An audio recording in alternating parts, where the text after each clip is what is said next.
It was the first truly warm weekend of summer, and I had invited a handful of close friends and family out to the lake for a long-awaited gathering. The lake had been a special place for me since childhood. My grandparents had purchased the land decades ago, and it had been passed down through generations. To me, it wasn't just property, it was a piece of family history, a sanctuary. The sound of children laughing as they splashed in the water mixed with the hum of conversation around the grill. Everything felt perfect. For a moment, it seemed like all the stress of work, bills, and everyday struggles melted away with the sunshine. But peace has a way of attracting conflict, and ours was about to arrive, dressed in arrogance and entitlement. Karen. Every neighborhood has one, but ours had her.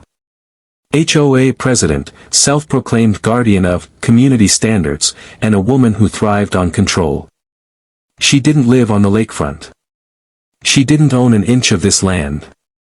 But to Karen, everything was under her jurisdiction. I noticed her first as a shadow crossing the edge of my property, strutting toward the dock like she owned it. My friends fell silent, sensing tension even before a word was spoken. She pointed toward the lake where my cousins were kayaking. "You can't have guests using the lake like this," she barked, her voice cutting the summer air like glass. "HOA rules are clear, only approved residents may access it." I couldn't help but laugh softly, though not out of disrespect. It was the absurdity of it all. "Karen," I said calmly, "this isn't the HOA's lake. This is my private land. My family has owned this property for more than 50 years. Her face froze. A twitch of disbelief passed across her lips, followed by the stubborn smirk she always wore when she thought she could bully her way into being right. "That's not possible," she scoffed. "All lakes in this subdivision fall under HOA regulations. You need to remove your guests immediately, or I'll call security." Everyone on the dock turned to me, waiting for my response. My heart beat a little faster, not out of fear, but out of righteous anger. This woman had spent years harassing neighbors with petty fines, lawn critiques, and bogus violations. But this was different. She had crossed into something sacred, family legacy. I walked toward her, steady and deliberate, until we stood only a few feet apart. I held her gaze and said clearly, "This lake, this land, every inch of it, is deeded to my family. I have the receipts, the maps, and the history to prove it. Your HOA has no authority here." For the first time, Karen's voice faltered. She stammered, looking around as though someone would swoop in to back her up. But no one came. The neighbors nearby had seen her antics one too many times. I'll call the cops then," she blurted. "Go ahead," I replied firmly. "They'll only confirm what I've just told you. This isn't HOA jurisdiction. This is private property, and you're trespassing." Her bravado cracked like glass under pressure.